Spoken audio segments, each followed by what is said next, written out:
2027 का विधानसभा चुनाव अभी दूर है, लेकिन उत्तर प्रदेश में चुनावी तैयारी का बिगुल बज चुका है। जी हां, हर पार्टी अपनी रणनीति बनाने में जुट गई है, तो वहीं सरकार और प्रशासन भी अपनी तैयारियों को मजबूत करने में लग गए हैं, क्योंकि चुनाव के समय एक छोटी सी भी लापरवाही एक बड़ा असर डाल सकती है।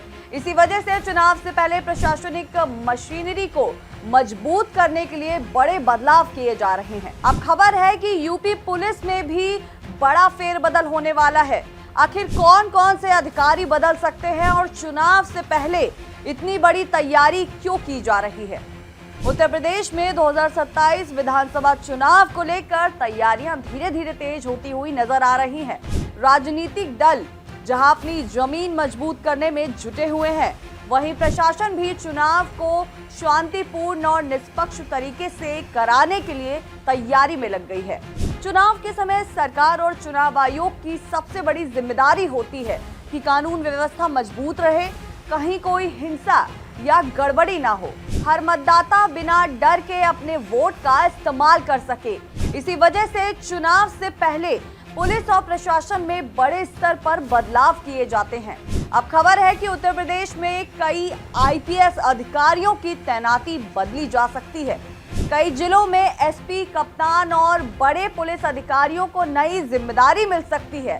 सबसे ज्यादा चर्चा राजधानी लखनऊ को लेकर बताई जा रही है। बताया जा रहा है कि लखनऊ के मौजूदा पुलिस कमिश्नर अमरेंद्र सिंह सेंगर को डीजी यानी डायरेक्टर जनरल पद पर प्रमोशन मिल सकता है। नए पुलिस कमिश्नर के नाम को लेकर भी चर्चा तेज हो गई है। प्रशासनिक गलियारों में आईपीएस अधिकारी तरुण गावा का नाम काफी आगे बताया जा रहा है। वहीं अंतिम फैसला सरकार की ओर से जारी होने वाली आधिकारिक सूची के बाद ही साफ होगा।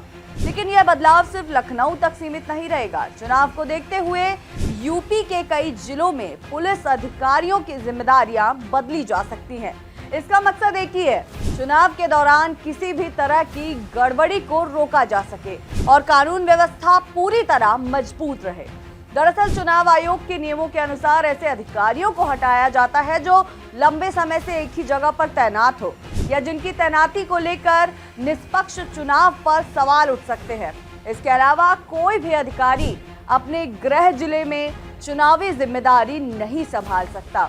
2027 के चुनाव को देखते हुए प्रशासन सोशल मीडिया पर नजर रखने, फेक न्यूज रोकने और संवेदनशील इलाकों की सुरक्षा बढ़ाने और अवैध गतिविधियों पर कार्रवाई की तैयारी भी कर रहा है। चुनाव के समय शराब, पैसा या किसी भी तरह से वोटरों को प्रभावित करने की कोशिश करने के लिए भी रोकने के लिए विशेष टीमें बनाई गई है। पुलिस और प्रशासन मिलकर संवेदनशील बूथों पर सुरक्षा व्यवस्था मजबूत करेंगे। अब सवाल ये है कि यूपी में होने वाला यह बड़ा प्रशासनिक बदलाव सिर्फ एक सामान्य प्रक्रिया है या फिर 2027 चुनाव की बड़ी रणनीति का हिस्सा। आने वाले दिनों में जब ट्रांसफर लिस्ट जारी होगी तब साफ होगा कि किन अधिकारियों की जिम्मेदारी बदली जाती है और यूपी पुलिस की कमान किन नए चेहरों के हाथ में आती है। अपनी राय, चुनाव से पहले अधिकारियों का ऐसा बदलाव कितना जरूरी है, अपनी राय मुझे कमेंट करके जरूर बताइए।